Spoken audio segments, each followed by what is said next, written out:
Hi, it's Manu. අපි අද දෙම නැගිටලා එයාපෝට් ආවා. මොකද අද අපි රෝම් යනවා. අපිට ෆ්ලයිට් එක තියෙන්නේ උදේ 7ට.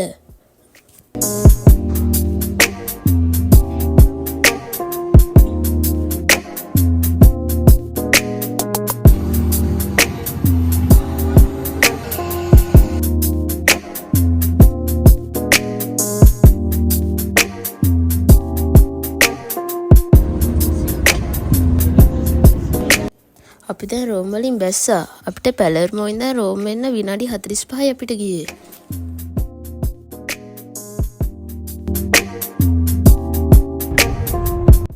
අපි දැන් ටැක්සි එකක් අරගෙන රෝම් සිටි සෙන්ටර් එකට යනවා. රෝම් සිටි සෙන්ටර් එකට ටැක්සි එකකින් යන්නත් පුළුවන්, ට්‍රේන් එකකින් යන්නත් පුළුවන්. සාමාන්‍යයෙන් ට්‍රේන් එකකින් යන එක ලාභයි. ඒත් අපේ වැඩි දෙනෙක් ඉන්න හින්දා අපි ටැක්සි එකකින් ගියා. අපි උදේට කන්න බාර එකක් හොයාගෙන යද්දී අපිට පොඩි පොලක් හම්බුණා.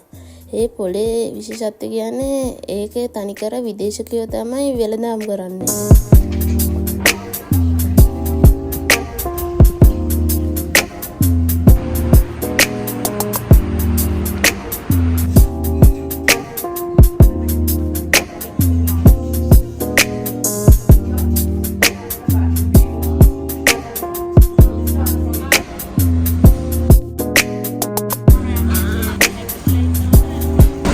රික්වෙස්ට් කරලා ආවා.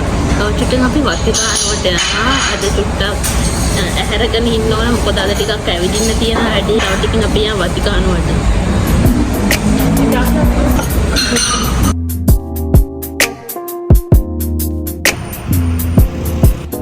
අපි දැන් වත්තිකානුවට ආවා. වත්තිකානුව කියන්නේ අමුතුම රාජ්‍යයක්.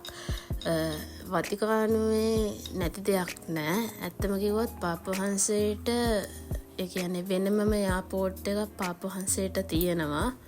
වතිකානුව පුංචි රටක් වුණාට ඒත් විශාලම දේවස්ථානයේ තියෙන වතිකානුවේ. වතිකානුවේ තමයි ශාන්ත බැසිලිකා දේවස්ථානය තියෙන්නේ. ශාන්ත බැසිලිකාවට 2025 කියන අවුරුද්ද විශේෂ වසරක්. මොකද 2025 කියන්නේ මේ බැසිලිකාවේ ජුබිලි වසරයි. ජුබිලි වසර කියන්නේ ඉතින් කතෝලිකයට විශේෂ වසරක්. මොකද කරලා තියෙන පව් සියල්ලකටම සමාව ලැබෙන වසරක්. මේ ජුබිලි වසර අවුරුදු 25න් 25ට තමයි උදා වෙන්නේ.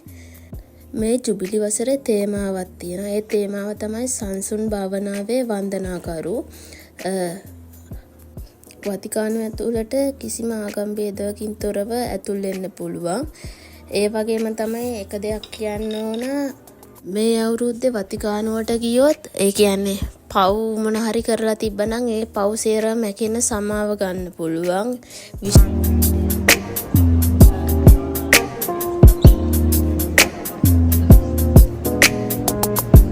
මේ දේවස්ථානයේ කුටීන් 800කට වැඩි ප්‍රමාණයක් තියෙනවා. මේකේ මධ්‍යම ප්‍රදේශයට 60,000ක සෙනගක් ඇතුල් කරන්න පුළුවන්. මේ දේවස්ථානයේ උස මීටර 136ක්. මේ දේවස්ථානයේ චිත්‍ර ඇඳලා තියෙන්නේ මිකලෑන්ජලෝ කියන චිත්‍ර ශිල්පියෙක්.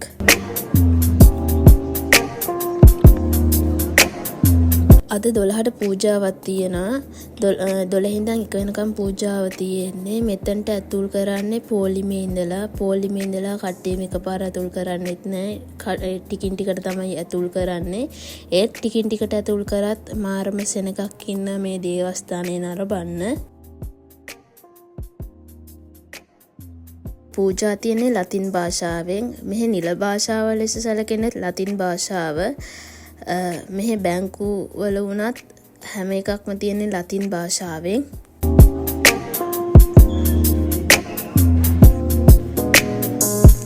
මෙතන කොන්ත කඩයක් තියෙනවා.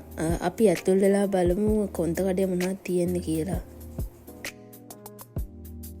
මේ කොන්ත කඩේ ලොකු කොන්ත කඩයක්. මේ කොන්ත කඩේ හැම දෙයක්ම වගේ තියෙනවා. කොන්ත, සුරවම්, පොත්, යාඥා පොත් හැම දෙයක්ම තියෙනවා. මාත් ඉතින් කොන්ත ටිකක් ගත්ත ලංකාවට යවන්න.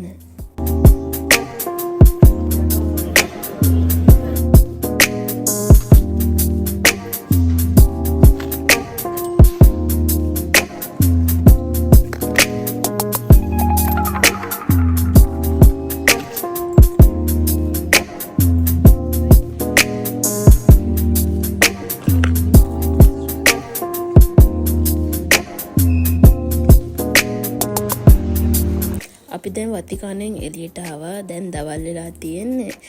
දැන් අපි යනවා කන්න. එලා මේ රෝම් වල තියෙනවා සෙවන් ලංකා කියලා සිංහල කඩයක්. අපි දැන් ඒකට යනවා කන්න. අද ඇවිදලා මහන්සි. දැන් අපි ගෙදරට යන්නේ. මම ඔයාලා පොඩි හවුස් ටූර් එකක් එක්ක යන්න.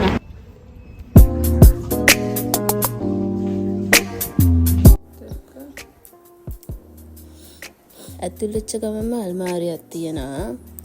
අල්මාරියට ඉතින් අපේ ජැකට් ටික දැම්මා. එතකොට යද්දි ගන්න ලේසියිනේ. මෙතන කෑමේසෙ තියෙනවා. එතකොට දිවානු දෙකක් තියෙනවා. ඒ දිවානු දෙක ඇඳවල් කරා ගන්න පුළුවන්. සාලේ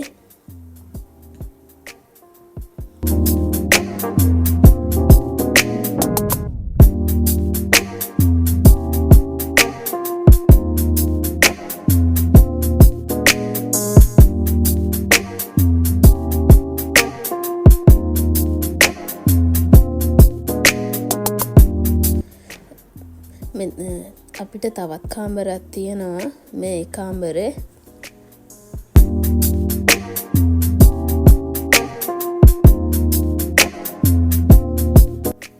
මේ කුස්සිය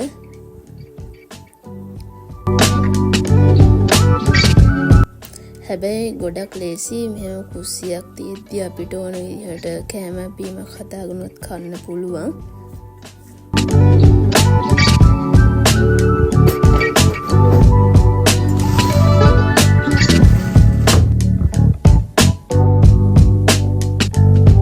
මේ බාත්රූම් එක